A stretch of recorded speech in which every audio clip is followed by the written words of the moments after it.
জন্ম বার্সেলোনায়, ফুটবলের প্রতি গভীর ভালোবাসা আর একটাই স্বপ্ন 10 নম্বর জার্সি পরে মাঠে নামা। সেই স্বপ্ন আজ সত্যি হলো লামিন ইয়ামালের। কিন্তু এ জার্সি শুধু একটা নম্বর নয়, এর সাথে জড়িয়ে আছে এক একজন কিংবদন্তির গল্প।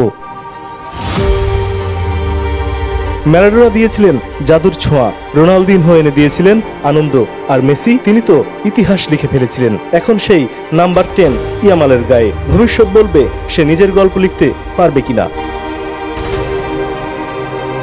ইয়ামাল জানিয়ে দিলেন তিনি ইতিহাস গড়বেন নিজের মতো করে, কিন্তু সেই ইতিহাস শুরু হলো দেরিতে। ক্যাম্প নুতে চুক্তির আনুষ্ঠানিকতা সারতে গিয়ে 25 মিনিট দেরি, কারণ দাদিকে সঙ্গে না নিয়ে কিছুই করতে চান না খুদে জাদুকর। 2022-23 মৌসুমে বার্সায় অভিষেক। প্রথম জার্সি নম্বর ছিল 41, এরপর 27, এরপর 19, অবশেষে গায়ে চাপালেন নাম্বার 10। মেসিও এক সময় 19 নম্বর পরে খেলতেন। এরপর শুরু হয় তার কিংবদন্তি পথ চলা।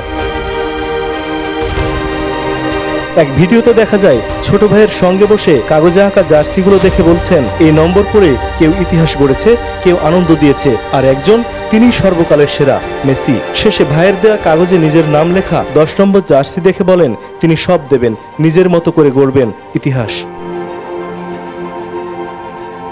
বার্সাও প্রস্তুত। ইয়ামালের শহর রোসাফন্দায় এক মুরাল বানিয়েছে, যেখানে লেখা রোসাফন্দা থেকে বিশ্বের মঞ্চে। 106 ম্যাচে 25 গোল, ইউরো জয়।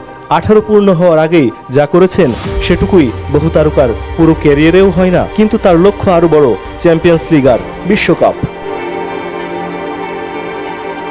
তবে সমালোচনা থেকে মুক্ত নন খুদে তারকা। জন্মদিনে বামন ভাড়া করে বিতর্কে জড়িয়েছেন ইয়ামাল।